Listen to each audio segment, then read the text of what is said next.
Hello, hello! Today is the day I'm telling you my moving to the UK story. Like, this is a story of the actual day that I moved here, like, the whole day. Because it was a heck of a day. So, starting off that morning, very early obviously, because I had an early plane to catch, I woke up and I remember feeling very numb. It was one of those feelings where I wasn't happy, I wasn't sad, I was just there. Like, it was a very strange feeling. I had a lot of trouble coming to terms with the fact that I was coming here. It wasn't an easy decision. It wasn't an easy thing to cope with. It kind of still isn't sometimes, but you know, I'm good at it now. But at that time, it was just very hard for me. So what ended up happening was that I just felt like nothing really was happening. It was a very like, I don't feel anything sort of feeling. And I remember getting up in the morning, getting the last stuff ready, putting everything in the car, picking up my best friend. So it was me, my mom, my stepfather, my best friend, Kate, getting in the car and just like driving over to the airport. And we're gonna meet one of my housemates, Martha, which, by the way, I forgot to mention this in the last video, but while I was on my hiatus or whatever, we made a video together, and I wanted to mention that in the last video, I forgot, so I'm gonna link it somewhere. But anyways, we went to meet her at the airport, and like we met there and stuff, and then I don't know, everything's kind of a blur. All I know is that at some point we were just, wait, can you just not speak right now? Anyway, we met with her and I don't even know what happened, but something, I don't know, like, it's just kind of a blur. But what I just know is that at some point we found ourselves late for our plane. So all I remember is running like a crazy person, and I was barely even able to eat. So yeah, I just said goodbye to my mom and my stepfather and my best friend, and I was crying and I felt terrible. And then we were late, so we were running, and then we got there and guess what? We lost our plane. Yeah, that happened. So that moment for me, it was like, this is a sign. Like, I am not going anywhere. I am staying here. This is not happening. This is a bad idea. And we went back. I called my mom and I was crying, obviously. And I just told her, we lost the plane. I don't want to go anymore. Just let me go home. And she was like, okay, stop. Calm down. Come out of there. Whatever you have to do, just come out. Find me. We'll solve this. And this is where my family's awesomeness comes in. Because I just kept saying, like, I don't want to go anymore. Like, I am staying in Portugal. This is not happening. And I had my mom and my stepfather and my best friend all just getting stuff done for me to still go on that day. And my best friend, I just remember her being next to me and just telling me, like, you're being dumb and stupid. This is no sign. There's no such thing like that. Just focus. Like, we're gonna get you there. This is fine. Don't worry. And I was just, like, dying, pretty much. And then they set this other airplane for that same day later on. And I wanted to go home, but my mom wouldn't let me, and that was like the best thing she has ever done, because if I had gone home, I would not have left home. Like, that would have never happened. So that's why she like even like made like sure that the airplane was on that day. Like, I could not go home. Like, I knew that, and at the moment that's all I wanted. But they knew it. Like, if she goes home, she's not gonna go anywhere. So they didn't let me go home. They just set the airplane for that day. But my housemate and her mom set their day for the next day. So pretty much I was traveling alone, and moving with like two giant suitcases and a backpack and my purse and blah, blah, and blah, blah. Yeah. Anyways, later that day, another airplane, second row of saying goodbye, which is so great. Love it. Having to do it once is terrible. Having to do it twice on the same day, guys. Anyways, I honestly thought I was gonna have a panic attack. Like, I was walking, I remember leaving them and walking towards like security, and like feeling like I couldn't, like, just couldn't breathe, like everything. I felt like I was just, it's so strange, because truth is I was not exactly being taken away, but it was like I was leaving quite a lot behind. And it's like you physically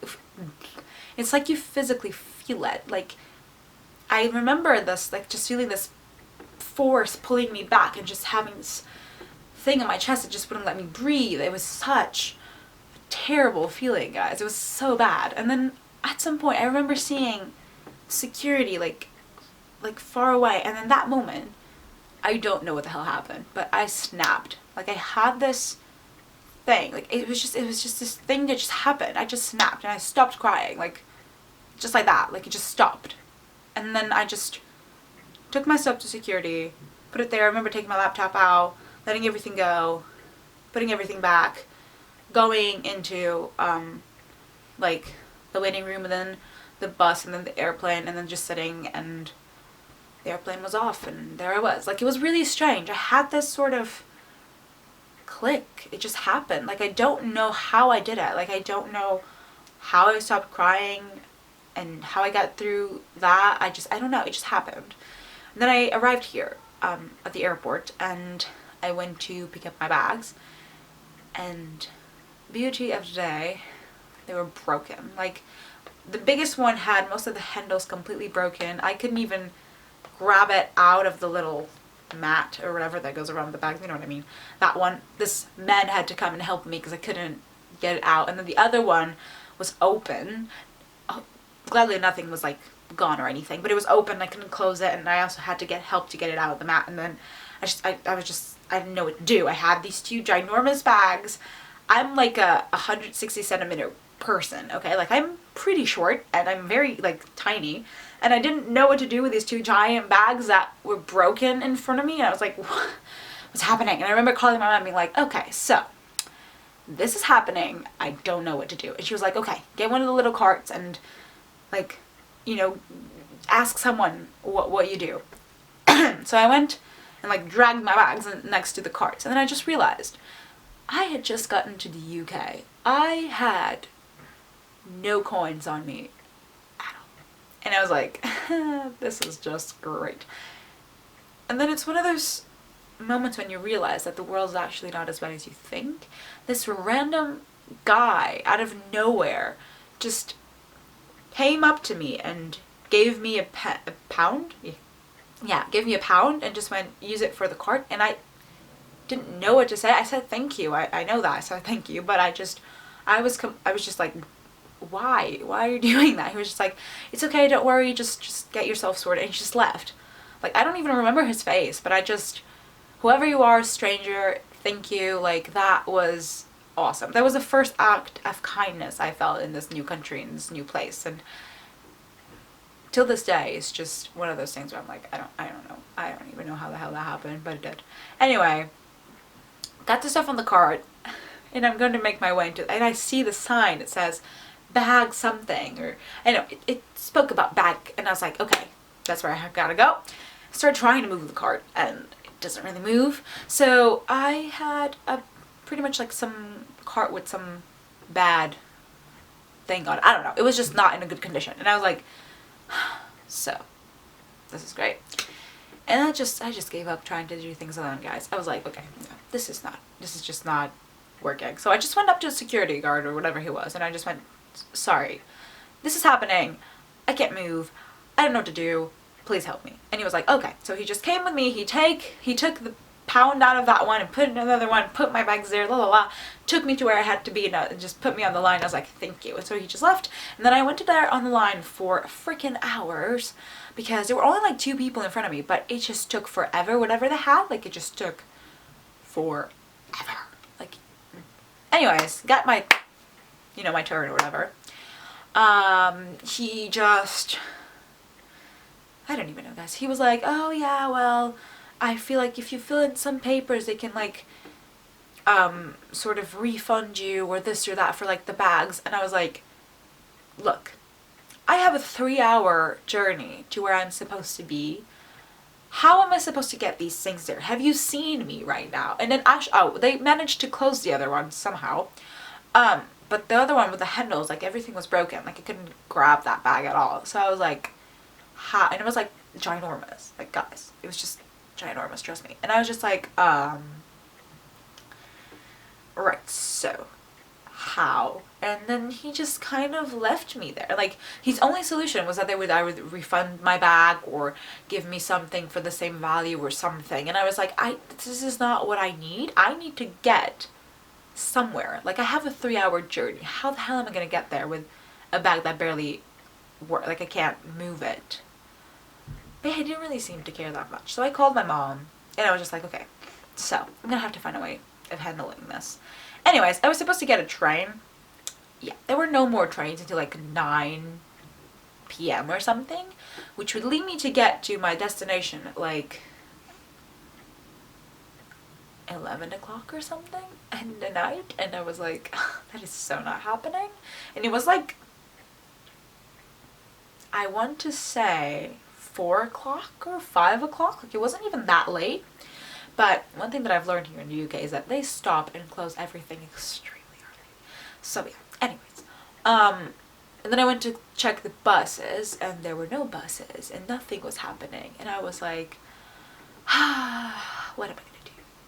I ended up having to get a taxi, which till this day is one of the most painful things to ever say, because you guys have no idea how much that actually cost, and I'm not even gonna mention it because that will, it just hurts, guys. It's not fun to talk about. Anyways, but I got that, and thankfully I had the nicest driver ever. He was so nice, and he had like a young daughter that had moved somewhere else or something as well, and like he saw me in that situation, and I feel like he probably just kind of related it to his daughter and just went, oh my goodness, poor girl, I'm helping her. And so he like put the bags in the cab, and he like kept like talking to me during the journey, and like kept being very positive, and that was just really nice. And then I got here, and he put the bags inside the house as well, which was so nice. Like, he did not have to do that, but he was just such a nice person. When I got here, there were only 2 people living in the house, and one of them is already gone, the other one's still here, and he helped me with my bags into here, my room, which is also pretty great. And yeah, I just remember at the end of that day, I think I ate something very small, and then I came upstairs, and I had brought a little duvet, I don't know. Anyways, but I had brought a summer type one, and it was in one of those, you know, like those vacuum bags that just go, yeah, those. So I brought that, and I just took it out. I laid it over the, what's it called? The thingy that I'm now sitting on, and it's like bouncing up and down, you know what I mean? The bed. You know what I mean. Anyways. I just laid on it, and I called my mom and my dad saying, everything's fine, I made it, I'm fine, I'm sleeping. And I just went to bed.